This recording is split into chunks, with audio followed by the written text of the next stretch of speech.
Donc pour commencer, je m'appelle Pierre Sulpice de The Machinery. Ça va faire une 8aine d'années, 7 ans peut-être que je fais de l'entrepreneuriat. C'est ma deuxième activité, vraiment entreprise principale. J'en ai eu une première pendant 3 ans, à peu près 3 à 4 ans, qui était principalement dans le serious game, ou plutôt tout type de projet avec les technologies du jeu vidéo. Ça revient à utiliser des technos type moteur de jeu ou modélisation 3D pour faire autre chose que du jeu vidéo. J'ai été salarié 7 mois à Creative Valley et j'ai ensuite remonté une deuxième activité qui s'appelle The Machinery, que j'ai un petit peu plus vous détailler aujourd'hui, qui est axée sur l'assistance, on va dire, aux startups et aux grandes entreprises à lancer un projet digital / numérique selon le terme qui est à la mode du moment. En premier, on va peut-être vérifier s'il y a un marché. Donc s'il y a une cible quelconque pour qui on développe. Une fois que c'est fait, on spécifie un petit peu le besoin pour faire un produit à peu près adapté. C'est toujours un petit peu mieux. Ensuite, on va, pour vraiment le simplifier, on va développer. Le développement, il y a déjà plusieurs phases dedans, j'en parle après. Et une fois que tout est développé et prêt à être sorti, on va le commercialiser. Ce qui va donc induire du marketing, ainsi de suite. Nous, The Machinery, notre avantage, c'est que à taille humaine, pas en mode grosse entreprise avec une dizaine de référents, on va couvrir quasiment toutes ces étapes. On accompagne dans la vérification de l'intérêt du projet, donc voir s'il y a bien une cible et l'intérêt qu'a la cible pour le projet, vers quoi il faut se diriger, etc. Sur la mise sur pied, on va dire, du projet, qui équivaut à peu près à la rédaction du cahier des charges. Je spécifie un petit peu après. On passe par la maquette, parce qu'on fait une maquette avant de développer.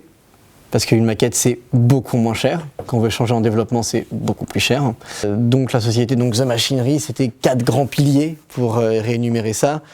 C'était ThinkIt, qui équivaut à une part de réflexion interne, qui est beaucoup plus présente chez les grands groupes qui font des projets en B2B. Seconde grande verticale, c'était IterateIt. Donc là, c'est vraiment l'analyse du besoin de la cible en question du produit. Troisième verticale, c'est MakeIt. MakeIt, donc c'est vraiment le développement lui-même, qui comprend l'analyse, la maquette, le développement.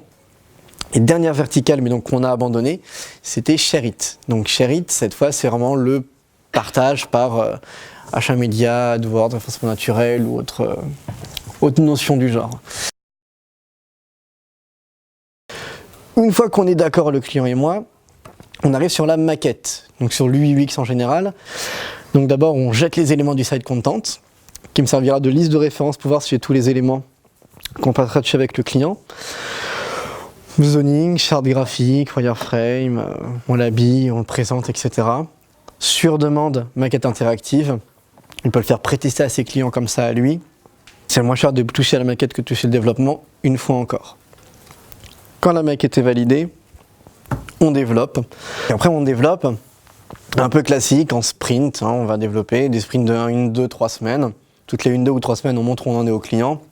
Il valide qu'effectivement, ça ressemble bien à ce qu'il avait envisagé. Et ensuite, on met en production. Donc on met en ligne, il passe à la caisse et voilà, globalement. Pourquoi c'est très important de montrer, j'appuie là-dessus petit à petit, le développement au client. C'est mieux s'il est mécontent au bout de 3 semaines qu'au bout de 2 mois.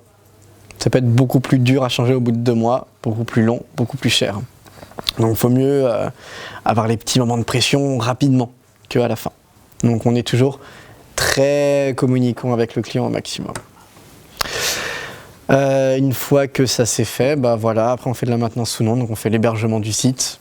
Dernier aspect important, notre fonctionnement c'est du sur-mesure. Ça veut dire qu'on s'engage à développer quelque chose qui appartient au client à la fin, en exploitation complète, en reproduction complète.